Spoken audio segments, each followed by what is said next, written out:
ونستعينه ونستغفره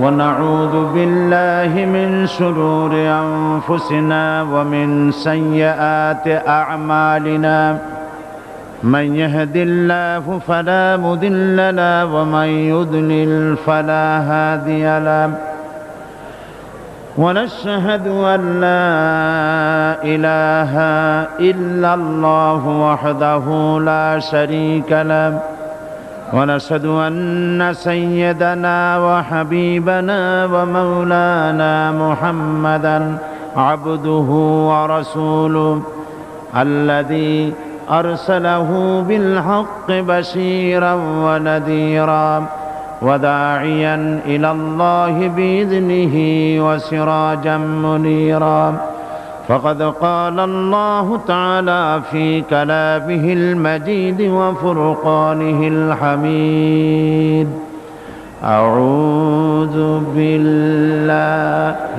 من الشيطان الرجيم بسم الله الرحمن الرحيم إن الله وملائكته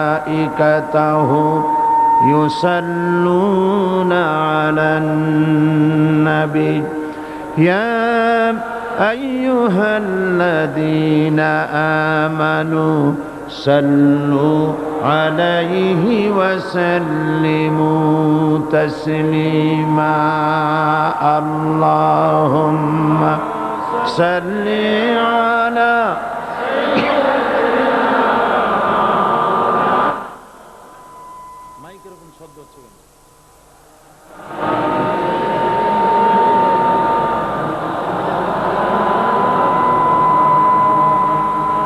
প্রাণ খুলে মোহব্বতের সাথে সবাই পড়েন আল্লাহুম্মা সাল্লি আলা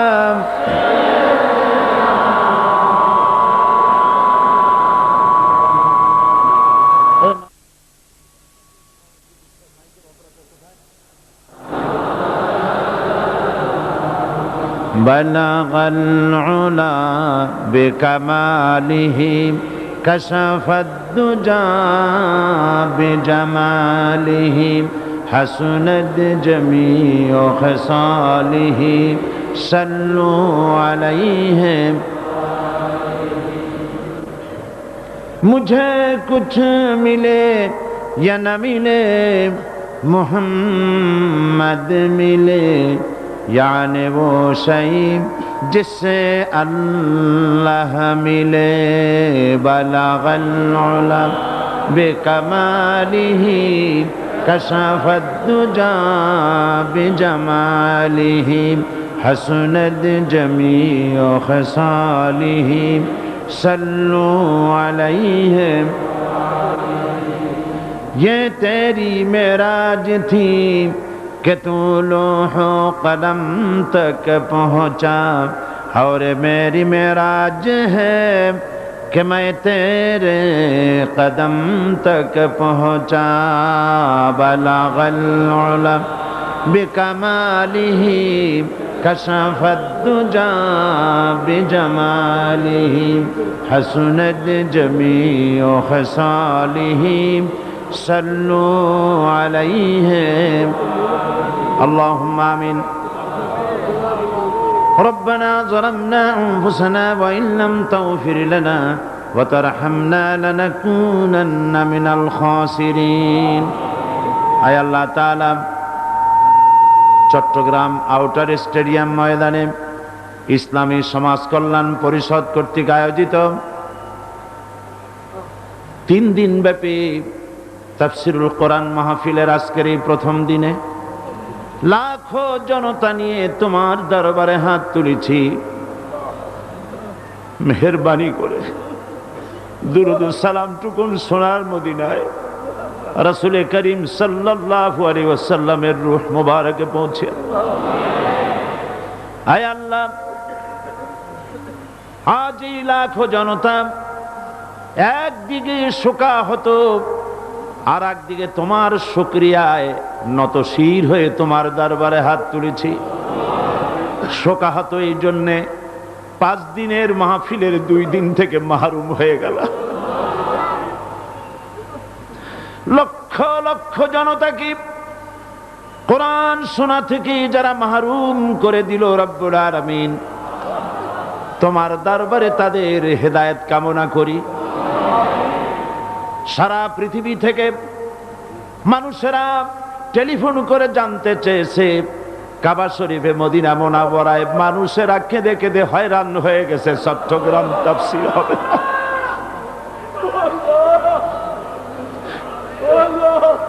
চট্টগ্রাম তাফসীর হবে না। এ খবর শুনে মক্কা মদিনায় লাখো বাংলাদেশি জনতা আল্লাহর ঘর তওয়াফ করেছে আর চিল্লায়ে কেঁদেছে। রব্বুল আলামিন, তোমার দরবারে নতশিরে শুকরিয়া আদায় করি। অবশেষে কোরআন শোনার সুযোগ তুমি দয়া করে চট্টগ্রামবাসীকে দান করেছো রব্বুল আলামিন। প্যারিস থেকে, গ্রিস থেকে, অস্ট্রিয়া থেকে, কুয়েত, কাতার থেকে, আবুধাবি থেকে, মক্কা মদিনা থেকে, ইউরোপ থেকে কত মানুষ টেলিফোন করেছে, জানতে চেয়েছে। যত মানুষ কোরআনের জন্য উদ্বিগ্ন ছিল আর সারা দেশবাসী উদ্বিগ্ন ছিল, আল্লাহ তুমি সকলের পেরেশানি দূর করে দিয়ে গোটা জাতিকে কোরআনের জন্য বানায়া দাও ইয়া রব। करम तू अगर करे वो बात दे जुबां को जो दिल पर असर करे। रब्बना तक़ब्बल मिन्ना इन्नका अंतस समीउल अलीम व तुब अलैना इन्नका अंतत तव्वाबुर रहीम। सुब्हान रब्बिका रब्बिल इज्जति अम्मा यसिफून व सलामुन अलल मुरसलीन ওয়ালহামদুলিল্লাহি রাব্বিল আলামিন। সম্মানিত সভাপতি শাইখুল হাদিস আল্লামা হযরত মাওলানা শামসুদ্দিন সাহেব আতালাল্লাহু উমরাহু ওয়া বারাকাল্লাহু ফি হায়াতি, হযরত উলামায়ে কেরাম, সুপ্রিয় সাংবাদিক বন্ধুগণ,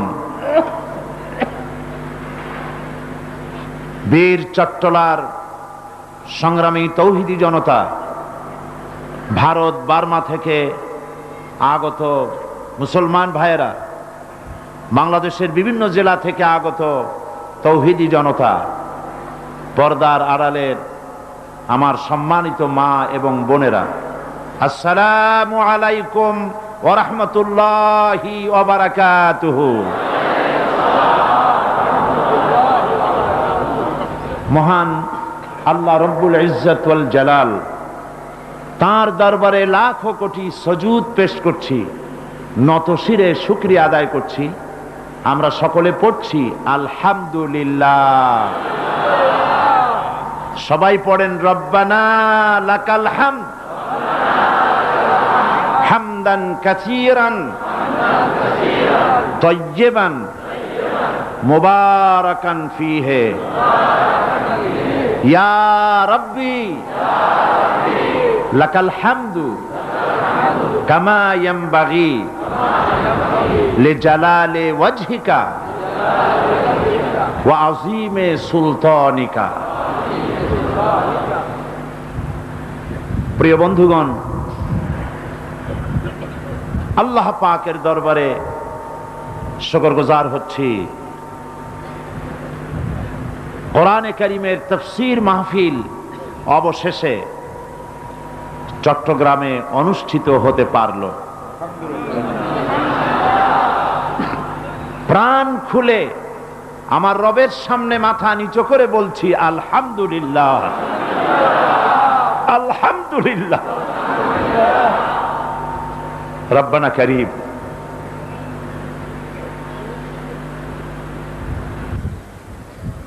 সকলের জ্ঞাতার্থে বলছি,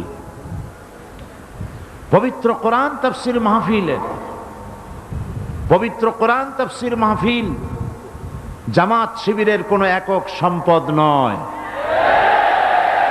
কোরআন শরীফ গোটা মুসলিম মিল্লাতের তথা বিশ্ব মানবতার শ্রেষ্ঠ সম্পদ। পবিত্র কোরআন গোটা মানব গোষ্ঠীর জন্যে আল্লাহ পাকের পক্ষ থেকে পাঠানো সর্বশেষ হেদায়েতের গ্রন্থ। পবিত্র কোরআন গতানুগতিকভাবে কোনো ধর্মীয় পুস্তক নয়, বরং কোরআন হচ্ছে মানবতার এক শাশ্বত জীবন বিধান, মানব গোষ্ঠীর জন্য আল্লাহ পাকের এক মহাগ্রন্থের নাম। মহাপবিত্র আল কোরআন মানুষের জীবনের কথা বলে, অর্থনীতি রাজনীতির কথা বলে, সম্পদ আহরণ এবং তা সঞ্চয় বিতরণ এবং খরচের সীমা পরিসীমা নির্ধারণ করে। কোরআন নারীর অধিকারের কথা বলে, কোরআন এতিম বিধবা অসহায়দের অধিকারকে সংরক্ষণ করে। কোরআন বিজ্ঞান দর্শনের কথা বলে, কোরআন ভুলে যাওয়া ইতিহাস তুলে ধরে। কোরআন গণতন্ত্রের কথা বলে, অমুসলিম নাগরিকদের অধিকারের কথা বলে। সাদা কালো বর্ণ বৈষম্য দূর করে মানুষকে মানুষের সমান অধিকার প্রদান করে। পবিত্র কোরআনে রয়েছে উত্তরাধিকার আইন, ফৌজদারি দণ্ডবিধি, স্বরাষ্ট্রনীতি, পররাষ্ট্রনীতি, যুদ্ধনীতি, খতত্ব, ভূতত্ত্ব, নৃতত্ত্ব, জ্যোতির্বিজ্ঞান সহ মানব জীবনের প্রয়োজন, তার সকল কিছুর সুস্পষ্ট বর্ণনা এবং সকল সমস্যার সমাধান। বিগত 22 বছর ধরে বিভিন্নভাবে এ কথাগুলি পবিত্র কোরআনের আলোকে চট্টগ্রাম ঐতিহাসিক তাফসীরুল কোরআন মাহফিলে প্রতি বছর 5 দিন করে আমরা এই কথাগুলি বলে এসেছি। কোরআন কেন্দ্রিক, বিজ্ঞান মনস্ক, যুক্তিভিত্তিক ওই সব আলোচনা শুনে দেশ বিদেশের লক্ষ লক্ষ মানুষ উপকৃত হয়েছে।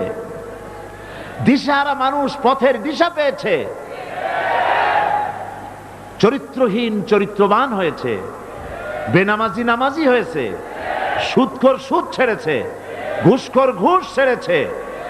আর অমুসলিম যারা, তারা ইসলাম কবুল করেছেন যারা, তাদের সংখ্যা 500 ছাড়িয়ে গেছে। বন্ধুগণ, উচিত ছিল সরকারিভাবে কোরআনের শিক্ষা, ইসলামের শিক্ষা তথা ধর্মীয় শিক্ষা বাধ্যতামূলক করা এবং প্রচার মাধ্যমে ধর্মীয় শিক্ষার প্রসার ঘটানো। কিন্তু দুর্ভাগ্যজনকভাবে সরকার ধর্মীয় শিক্ষা সংকুচিত করতে করতে তা নির্মূলের ব্যবস্থা করেছে এবং প্রচার মাধ্যমে শিক্ষার বিরুদ্ধে যুদ্ধ করার প্রচার মাধ্যমকে সাহস জুগিয়েছে। পৃথিবীর যে কোনো দেশের তুলনায় পাক, ভারত, বাংলাদেশের জনগণ সর্বাধিক ধর্মপ্রাণ। এখানকার মুসলিম জনসাধারণের মধ্যে ধর্মীয় অনুভূতি তাই তীব্রভাবে কার্যকর।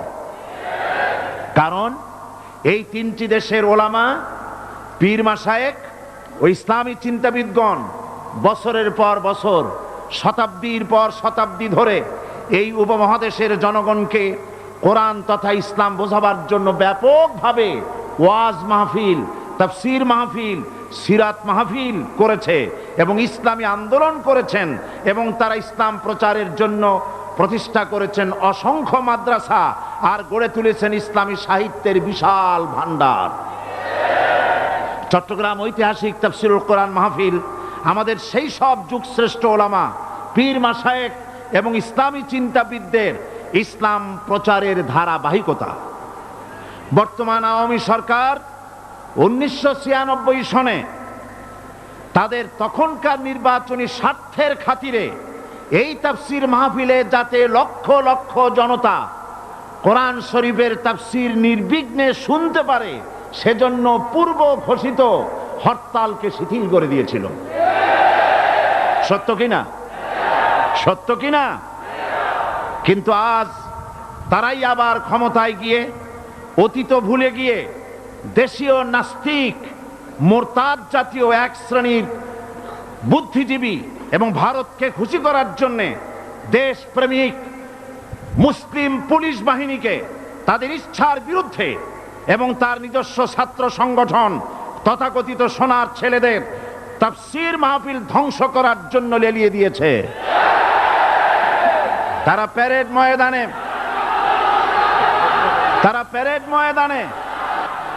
থামুন, তারা প্যারেড ময়দানে মাহফিলের মঞ্চ ভেঙেছে, মসজিদে ঢুকে মুসল্লিদের পিটিয়েছে, গ্রেফতার করে নির্যাতন করেছে, কোরআন পাগল মুসলমানদের বিরুদ্ধে মামলা করেছে। শুধু তাই নয়, এই চট্টগ্রামের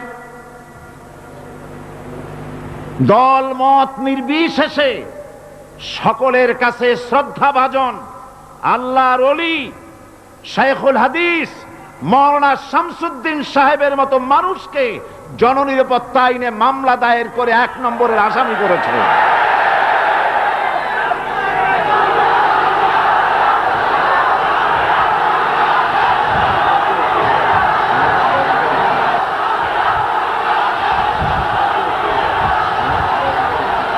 আজ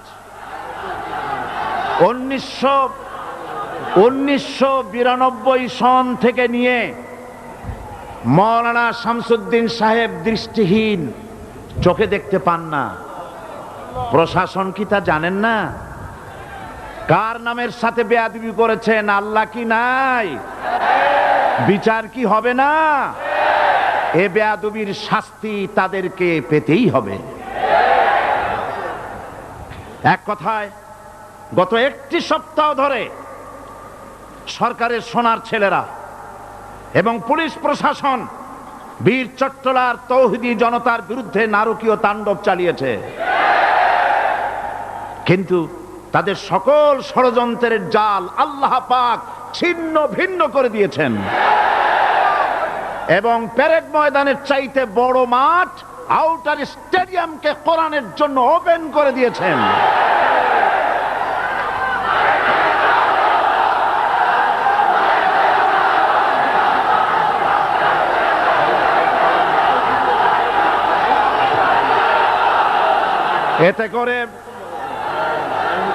এতে করে শুনুন, এতে করে বিজয় হয়েছে কোরআন প্রেমিক ইসলাম পন্থীদের, আর চরম পরাজয় ঘটেছে ধর্মনিরপেক্ষতা প্রেমিক ভারতপন্থীদের। সুতরাং একথা আজ দিবালোকের মতে স্পষ্ট, কোরআন বিরোধী তথা ইসলাম বিদ্বেষীদের স্বপ্ন সাদ বাংলার মাটিতে পূরণ হবে না।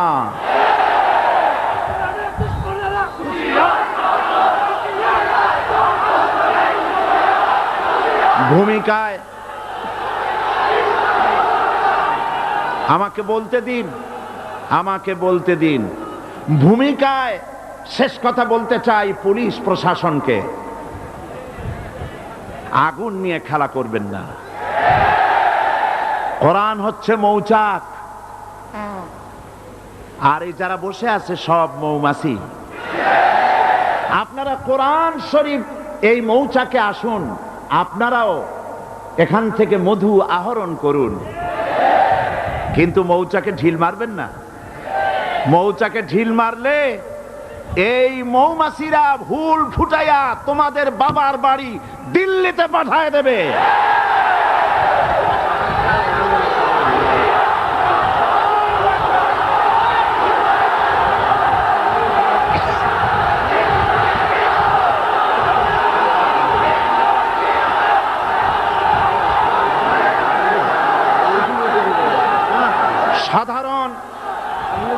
সাধারণ পুলিশদের কোনো দোষ নাই, সাধারণ পুলিশদের কোনো দোষ নাই। তারা চাকরির খাতিরে কাজ করে আর রাতের আধারে চোখের পানি ফেলে কাঁদে।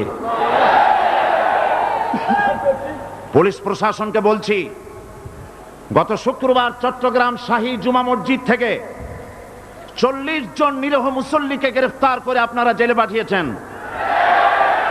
এই 40 জন মুসল্লিকে আপনাদের ওয়াদা মাফিক আগামীকাল সন্ধ্যার মধ্যে ছেড়ে দিতে হবে, যাতে তারা কোরআনের তাফসীর শুনতে পারে। আপনারা এতে একমত কিনা? আগামীকাল সন্ধ্যার ভেতরে, থামুন, আগামীকাল সন্ধ্যার মধ্যে গ্রেফতারকৃত নিরীহ কোরআন প্রেমিক, কোরআন পাগল বীর চট্টলার 40 জন লোককে যদি ছেড়ে দেওয়া না হয়, তাহলে বীর চট্টলার তৌহিদবাদী জনতারা কি করবে আমি জানি না। আপনারা ঠেকাতে পারবেন না, এবং হরতালের মতো মারাত্মক ওষুধ প্রয়োগ করার সুযোগ আপনারা দিবেন না। আপনাদেরকে বিনয়ের সাথে বলতে চাই, এদেশের মুসলমানদের ঈমান নিয়ে খেলা করবেন না। পুলিশ প্রশাসনের মাথার উপরে কারা বসে আছেন আমরা জানি, একদিন আসবে আপনাদেরকে হিসাব দিতে হবে। আগামীকাল মাগরিবের ভেতরে 40 জন মুসল্লিকে ছেড়ে দিতে হবে, নইলে পরিস্থিতির জন্য আপনাদেরকে দায়ী হতে হবে। দরুদ শরীফ পড়েন। আল্লাহুম্মা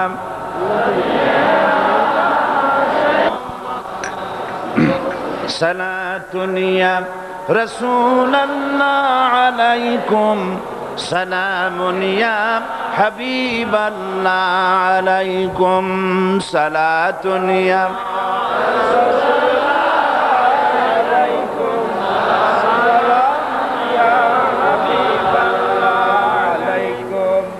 আলহামদুলিল্লাহ, আলহামদুলিল্লাহ। আল্লাহ পাকের শুকরিয়া আদায় করছি। আল্লাহ পাক আমাদেরকে কোরআন শোনার তৌফিক দান করেছেন, আলহামদুলিল্লাহ। আমরা বদদোয়া করি না, রাসূল আমাদেরকে তা শিখাননি। আমরা দোয়াই করব, যারা বাধা দিয়েছেন তারাও মাহফিলে আল্লাহ পাক তাদেরকেও শরীক করে দিন এবং তাদের হেদায়েত নসিব করুন। আমার আগে আপনারা কোরআনের কথাই শুনেছেন। চট্টগ্রাম তাফসীর মাহফিলে আমি তো একা বক্তৃতা করি না, এখানে মুফাসসিরে কোরআন, প্রথিতযশা অনেক আলেম কোরআন আলোচনা এখানে করেন, ঠিক কিনা বলুন? এখানে আমি আসার আগে আমার একান্ত স্নেহাস্পদ পুত্রতুল্য স্নেহাস্পদ মাওলানা তারেক মনোয়ার আপনাদের সামনে কথা বলেছেন, আপনাদের সঙ্গে কথা বলেছেন, সামনে কথা বলেছেন ওস্তাজুল আসাতিজা শেখুল হাদিস আলেমে দ্বীন আল্লামা হযরত মাওলানা আবুল কাসিম মুহাম্মদ সিফাতুল্লাহ। দীর্ঘদিন তিনি কোরআনের খেদমত করে যাচ্ছেন, অত্যন্ত সুশিক্ষিত আলেম। আল্লাহ পাক তাকে মঞ্জুর করুন, তার স্বাস্থ্য আল্লাহ ভালো রাখুন। কোরআনের খাদেমদেরকে আল্লাহ পাক দুনিয়া এবং আখিরাতে মর্যাদা বৃদ্ধি করুন। কোরআন শুনতে এসেছি আমরা। কোরআন গোটা বিশ্বের সমগ্র মানব গোষ্ঠীর জন্য এর থেকে বড় নিয়ামত আর কিছুই হতে পারে না। সুবহানাল্লাহ। এ কোরআন শুধুমাত্র মুসলমানদের জন্য নয়, কোরআন হচ্ছে গোটা বিশ্বের সমগ্র মানব গোষ্ঠীর জন্য। হাদা বায়ানুল লিন্নাস হুদাল লিন্নাস, মানব গোষ্ঠীর জন্য কোরআন। আল্লাহ কি শুধু মুসলমানদের? বলেন, আল্লাহ কি শুধু মুসলমানদের? আল্লাহ পাক হচ্ছেন রব্বুল আলামিন। তিনি কি? সূরা ফাতিহার ভিতরে প্রত্যেক দিন প্রতি নামাজের প্রতি রাকাতে আমরা বলি আলহামদুলিল্লাহি রাব্বিল আলামিন। সবাই পড়েন আলহামদুলিল্লাহি রাব্বিল আলামিন। সমস্ত প্রশংসা সে আল্লাহর, যিনি তামাম জাহানের পালনেওয়ালা রব। সমগ্র বিশ্বের তিনি হচ্ছেন একমাত্র রব। তিনি বিধান দিয়েছেন, আমাদেরকে সৃষ্টি করে এমনি এমনি ছেড়ে দেননি। তিনি দিয়েছেন কোরআন। বিশ্বের মানুষের কাছে কোরআনের চাইতে শ্রেষ্ঠ সম্পদ আর নাই। সুবহানাল্লাহ বলবো না আমরা? আলহামদুলিল্লাহ বলবো না? কোরআন গোটা বিশ্বের সর্বশ্রেষ্ঠ কিতাব, বিশুদ্ধ কিতাব। এই কোরআনের উপর থেকে, নিচের থেকে, ডান থেকে, বাম থেকে কোনো বাতিল প্রবেশ করতে পারে না, কোনো অধিকার নাই। কোরআনের ভিতরে কোনো সন্দেহ নাই। কোরআন আল্লাহ পাক হেফাজত করেন। হেফাজতের দায়িত্ব কার? হেফাজতের দায়িত্ব কার? এবং এই কোরআন হচ্ছে হেফাজতের দায়িত্ব আল্লাহ পাক নিয়েছেন। তিনি বলেছেন, ইন্না নাহনু নাযালনা যিকরা ওয়া ইন্না লাহু লাহাফিজুন। কোরআন নাজিল করেছি আমি আল্লাহ, আর এর সংরক্ষণের সবটুকুন দায়িত্ব আমি আল্লাহ আমার নিজ হাতে গ্রহণ করেছি। কোরআন হেফাজতের দায়িত্ব কার? তা কি ওয়াজ করে বোঝাবার দরকার আছে? আসতে বললেন যে, আমার কথার অর্থ বোধহয় বোঝেন নাই। কোরআন আল্লাহ পাক যে হেফাজত করবেন বলেছেন, তার নমুনা চট্টগ্রামে পান নাই আপনারা? আমার ভয় হচ্ছিল চট্টগ্রামে যখন কোরআনের তাফসীর হতে দেওয়া হবে না, যখন বলা হচ্ছিল, আমার ভয় হচ্ছিল চট্টগ্রামে তুরস্কের মতো কোনো ঘটনা ঘটে বসে নাকি। আমি আল্লাহর কাছে কেঁদেছি, আল্লাহ পাক তুমি রহম করো, কোরআন পাগল মানুষদেরকে কোরআন শোনার তৌফিক দাও। একটানা 22টি বছর কোরআনে কারীমের তাফসীর হচ্ছে। এ তাফসীর শুধু চট্টগ্রামে সীমাবদ্ধ নয়, কোরআনে কারীমের এই তাফসীর মাহফিল আন্তর্জাতিক পরিমণ্ডলে বিস্তৃতি লাভ করেছে। একটা মাহফিল, এটা কোনো 4 দলীয় মহাসমাবেশ নয়। এটা কি বলেন? এটা কোরআন তাফসীর মাহফিল, শুধুমাত্র একটি তাফসীর মাহফিল। অথচ গত 1 সপ্তাহ গোটা বিশ্ব তোলপাড় হয়ে গিয়েছে। Voice of America, BBC, radio Tehran, radio German, Bangladesh TV, Bangladesh বেতার, বাংলাদেশের সমস্ত পত্রিকা, বিদেশের সমস্ত পত্রিকা, কোরআন শরীফের তাফসীর মাহফিল সারা বিশ্বের চর্চা হচ্ছে। আজ তাফসীরুল কোরআন মাহফিল চট্টগ্রাম। সুবহানাল্লাহ। ইন্না নাহনু নাযালনা যিকরা ওয়া ইন্না লাহু লাহাফিজুন। কোরআন নাজিল করেছে আমি, সংরক্ষণের দায়িত্ব আমার। সংরক্ষণের জন্য যারা এগিয়ে এলো, আল্লাহ পাক তাদেরকে বরকত দিন, রহম করুন।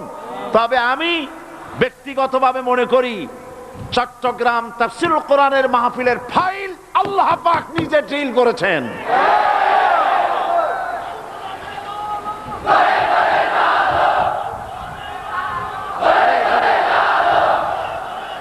কোরআনের সাথে, কোরআনে কারীমের সাথে যারা সম্পর্ক জোড়ে, আল্লাহ তাদের ভাগ্য সুপ্রসন্ন করে দেন। আর কোরআনের সাথে যারা বেয়াদবি করে, আল্লাহ তাদেরকে শেষ করে দেন, ইতিহাসের আস্ত করে নিক্ষেপ করে। আমাদের তথাকথিত সোনার ছেলেরা বলছে, সাইদিরে বাদ দেন আর 30 দিন তাফসীর মাহফিল করেন। আমি বিশ্বাস করতাম এই কথা, যদি ওরা ওদের জীবনেও একটা তাফসীর মাহফিল করত। চ্যালেঞ্জ রইল, তোমাদের দলে যদি কোনো কোরআনের তাফসীর কারক থাকে, তাহলে একদিনের জন্য একটা মাহফিল ডাকো না তোমাদের নামে, দেখি কয়জন মুসলমান শুনতে আসে। কাজী তোমাদের মতলব জনগণ বোঝে না, বোঝেন না? যাক, সে কথা, ছেলেবেলের কথায় কান দিতে নাই। বাচ্চা পোলাপান, ছোকরা পোলাপান, পিচ্চি পোলাপান, আল্লাহ ওদেরকে ভালো করুন, বলেন আমিন। এছাড়া সাংবাদিক সম্মেলন করে বিবৃতি দেয় কারা? আরে উপরে নামগুলি কাদের? তোমরা যাদের নেতৃত্বে কাম করো, তোমাদের ওইসব কথা যারা সংবাদ সম্মেলনে পড়ে ওরা কি মুসলমান? পত্রিকা দেখুন, কাদের নেতৃত্বে কোরআনে বাধা দাও? বিবেক বলতে কি কিছুই নাই? বিবেক যদি মোটেও না থাকে, একটু ব্লাড টেস্ট করো, রক্তগুলি কোত্থেকে এসেছে। আল্লাহ হেদায়েত করুন, বলি আমিন, বলি আমিন, আরো জোরে বলেন আমিন। আর বলে আমাদের আংশিক বিজয় হয়েছে, আল্লাহ রহম করুক। তোমাদের বিজয় সত্যিই হবে। মাহফিলে আসো, চরিত্র ভালো হয়ে যাবে আলহামদুলিল্লাহ। মস্তানিও করবা না, ডান্ডাবাজিও করবা না, কোরআনের বিরুদ্ধে যাবে না, কোরআনের পক্ষেই থাকবা। কোরআনে আসো, কোরআনের মাহফিলে আসো। উদাত্ত আহ্বান জানাই, কোরআন আমার বাপের না। বিগত 22 বছর আমার বাপের শ্রাদ্ধ করি নেই এখানে। আমরা কি আমাদের বাপ দাদার কথা বলেছি? 22টি বছর আমার আল্লাহর কথা বলেছি। সুবহানাল্লাহ, সুবহানাল্লাহ। আহারে, আবার বলে কি, যে কোরআনের তাফসীরের নামে অপব্যাখ্যা করে। আচ্ছা বাবাজিরা, কোরআন অর্থ কি তা কি তোমরা বোঝো? কোরআন পড়া তো দূরের কথা, কোরআন শব্দের অর্থ কি তা কি বোঝো? কোরআন আরবিতে লেখে কেমনে তা কি জানো? একটা সূরার অর্থ জানো? ব্যাখ্যা জানলেই না বলা যায় কোনটা ব্যাখ্যা কোনটা অপব্যাখ্যা। তুমি তো ব্যাখ্যাই জানো না। আল্লাহ রহম করুক, কোন আল্লাহ রহম করুক।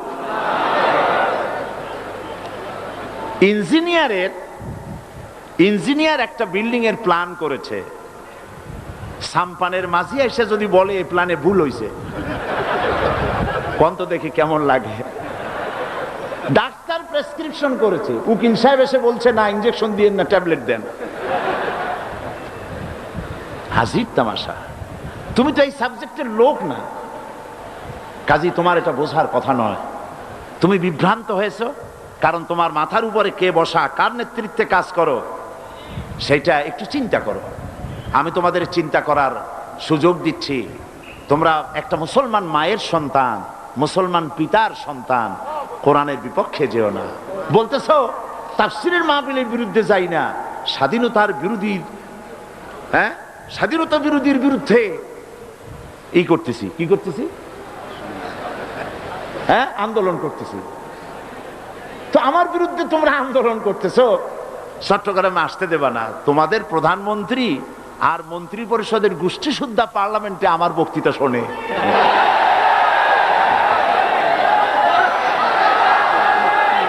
রেডিও এবং টেলিভিশনে গোটা জাতি শোনে। এইসব আপত্তি, এসব ছেলেমি কথা, এই জন্য আমি রাগ করি না। পোলাপান মানুষ তো রাগ করি না।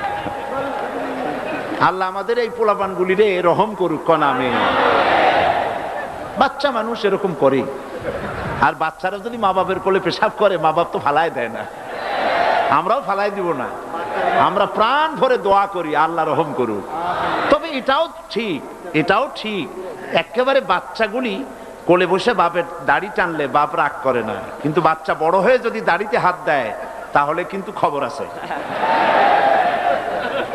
আল্লাহ রহম করুক। বলতেছিলাম কোরআনের সাথে থাকো, ইজ্জত বাড়িয়ে যাবে। দেখো না হযরত ওমরের দিকে তাকায়া, রাদিয়াল্লাহু তাআলা আনহু। যে ওমর ছিলেন জিরো, কি ছিলেন? কত বড় একটা বড় আকারের জিরো হলে আল্লাহ নবী হত্যা করতে আসতে পারে? সেই ওমর আল্লাহর কোরআনের সংস্পর্শে যখন এলেন, ওমর আর সাধারণ ওমর রইলেন না। আল্লাহ রাব্বুল আলামিনের নবী বলেন, আমার পরে লা নাবিয়্যা বাদি ওয়ালা রাসূলা, আমার পরে আর কোন নবী রাসূল পৃথিবীতে আসবে না। আমার পরে যদি আর কোন নবী পৃথিবীতে আসতো, লাকানা ওমর, আল্লাহ পাক ওমরকে অবশ্যই নবী বানায়া দিতেন। কোথায় ছিলেন আর কোথায় চলে গেলেন? কোথায় চলে গিয়েছেন? চিন্তা করতে পারবো হযরত ওমরের কথা? সুবহানাল্লাহ, আশারায়ে মুবাশশারাদের একজন। এবং আমি এক এক কিতাবে দেখেছি, আমি এর সনদ তালাশ করে এর তাহকিক করার সময় পাইনি, আমি জানি না এটার সনদ কতদূর মজবুত, তবে এটা আমি দেখেছি কিয়ামতের দিন সর্বপ্রথম আমলনামাটা হযরত ওমরের হাতে নাকি আসবে। আমি এর সনদটা দেখতে পারিনি, তবে এটা কথাটা দেখেছি। এই যে মর্যাদা আল্লাহ পাক হযরত ওমরকে দিলেন, গোটা পৃথিবীর অর্ধেকটা পৃথিবী রাষ্ট্রপতি হলেন হযরত ওমর। হযরত ওমর খলিফাতুল মুসলিমিন, আমিরুল মুমিনিন, দেশ চালাচ্ছেন। হযরত আলী রাদিয়াল্লাহু তাআলা আনহু বলছেন যে আমি হযরত ওমরের খেলাফতের আমলে আমি ঘুমায় আছি, এশার নামাজ পড়ে ঘুমিয়েছি। শেষ রাত্রে স্বপ্নে দেখছি যেন আমি রাসূলের পেছনে ফজরের নামাজ আদায় করতেছি। রাসূলুল্লাহ নামাজ শেষ করে স্বভাব সিদ্ধ ভাবে পেছনের দিকে ফিরে বসেছেন। একজন বুড়ি মেয়ে লোক এক পাত্র খোরমা এনে বলছেন, হযরত আলী বলছেন যে আমি হুজুরের পিছনে নামাজ পড়ে দরজা দিয়ে বেরিয়েছি। দরজা থেকে বেরিয়ে দেখি এক বুড়ি এক পাত্র খোরমা নিয়ে এসেছে। আমাকে বলছে, আলী, এই পাত্র ভরা খোরমাগুলি নিয়ে যাও, এটা আমার নতুন বাগানের খোরমা। আর রাসূলুল্লাহকে নিয়ে আমার সালাম গিয়ে বলো, আর বলো যেন তিনি এই খোরমা থেকে নিজে খান এবং সাহাবায়ে কেরামদের মধ্যে যেন ডিস্ট্রিবিউট করে দেন। হযরত আলী তাই করলেন। রাসূল করিম সাল্লাল্লাহু আলাইহি ওয়াসাল্লাম খোরমার পাত্রটা হাতে নিয়ে সর্বপ্রথম একটি খোরমা তুলে হযরত আলীর হাতে দিলেন। হযরত আলী খোরমা মুখে দিয়ে চিবোতে লাগলেন। এত স্বাদ লাগলো, খোরমাটা চিবোচ্ছেন, এমন সময় ফজরের আজান কানে চলে গেছে, ঘুম ভেঙে গেছে। কিন্তু হযরত আলী বলছেন, ফজরের আজানে ঘুম ভাঙলো, কিন্তু আমার মুখের মধ্যে তখনও রাসূলের দেওয়া খোরমার স্বাদ আমি অনুভব করতেছিলাম। ওযু করে নামাজ পড়তে গেলাম, যে দেখি আমিরুল মুমিনিন হযরত ওমর ইমামতের জায়গায় দাঁড়িয়ে আছেন। নামাজ শেষ করলাম তার পেছনেই। নামাজ শেষ করে দরজা দিয়ে বেরোচ্ছি, অমনি দেখি এক মহিলা, এক বুড়ি এক পাত্র খোরমা নিয়ে হাজির। বলছে, আলী, এই খোরমাগুলি নিয়ে যাও, আমিরুল মুমিনিনকে বলো এগুলি আমার নতুন বাগানের খোরমা, তিনি যেন খান এবং আল্লাহর সাহাবীদের মধ্যে যেন ভাগ করে দেন। হযরত ওমর খোরমার পাত্রটা হাতে নিয়ে একটি খোরমা তুলে হযরত আলীর মুখে পুরে দিলেন। হযরত আলী খোরমাটা খেয়ে মজা লাগলো। তিনি বললেন, ওমর, জিদনি তামরাতান উখরা, তুমি আমাকে আর একটা খোরমা দাও না, খুব মজা লাগতেছে। অনেক খোরমা তো আছে, আমাকে একটা বেশি দিলে অসুবিধা হবে না, দাও না একটা খোরমা। হযরত ওমর বলছেন, ইয়া আলী, লাউ আন্না রাসূলুল্লাহ সাল্লাল্লাহু আলাইহি ওয়াসাল্লাম যাদাক লাজিদনাক। ও আলী, রাসূলুল্লাহ স্বপ্নের ভিতরে তোমাকে যদি একটার বেশি খোরমা দিতে, আমিও তোমার একাধিক খোরমা দিয়া দিতাম।